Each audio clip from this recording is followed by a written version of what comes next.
बुधवारी क्रांतिज्योती सावित्रीबाई फुले जयंती दिनी संपकरी अंगणवाडी कर्मचाऱ्यांनी सावित्रीबाईंचे मुखवटे घालून अनोखे आंदोलन केले।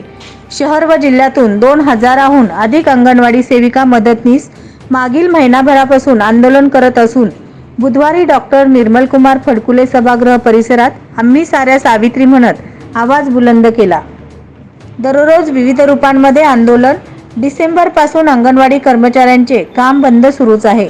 अंगणवाड्या कुलूप बंद आहेत। जिल्हा स्तरावर आंदोलक भजन, थाळीनाद, टाळीनाद, चटणी भाकर, लाटणे घेऊन आंदोलन करत आहेत।